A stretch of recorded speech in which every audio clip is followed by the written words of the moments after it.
আপনার ব্যথা হয় কোথায় বেশি? আডু আর মাজা।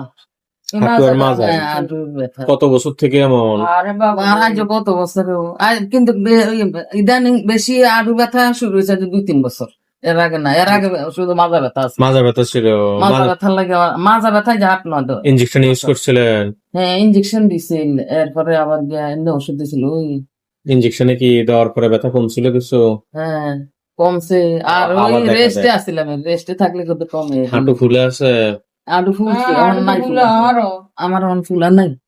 ফুলে নাই? না, আগে ওটা আর ডাক্তারের কাছে গেছে যে 8-9 মাসের হচ্ছে আর ওই কাছে নামাজ পড়তাম ফুরছি। এগুলো হলো আপনার এই যে হাড়ে হাড়ে লাগিয়ে থাকে, এগুলোতে একটা পিচ্ছিল ইয়ে থাকে, লিকুইড থাকে, ফ্লুইড, ওইটা কমে যায়। কমে গেলে হাড়ের মাথাগুলোর কার্টিলেজ নষ্ট হয়ে যায়, ওই জিনিসটা নষ্ট হয়ে গেলে তখন হাড়ে হাড়ে বসা লাগে, ব্যথাটা ওইটা। এগুলো আপনি ব্যথা কমায় রাখি কোনো লাভ নেই, এগুলো ট্রিটমেন্ট করতে হয় যাতে আবার ভিতরে পিচ্ছিল পানিটা আসে। একটানা ওষুধ খেতে হবে।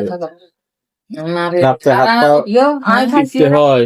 না না, আমার টিপতে হয় না, সকালে উঠলে বেশি হয়।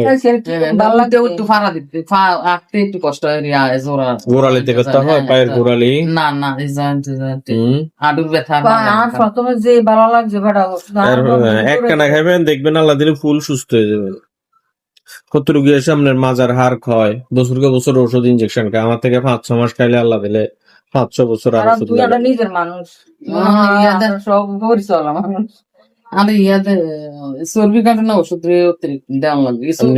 পেট এবং লিভারের আমার চর্বি, আডুর ব্যথা বেশি। হ্যাঁ, লিভারের চর্বি বলছে বেশি। হ্যাঁ, লিভারের চর্বি, ওজন বাড়লে তো আনুর ব্যথা ফ্যাট বেশি বড়, ফ্যাটের চর্বি বেশি। আমার যে সময় ফিরতে অপারেশন করাইছে ডাক্তারে তো আপনার চর্বির জন্য আপনার ইয়া করান যায় না।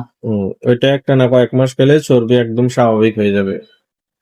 ফ্যাট কমান না ওষুধ দেন, আর একেবারে ফ্যাটের গুড়ি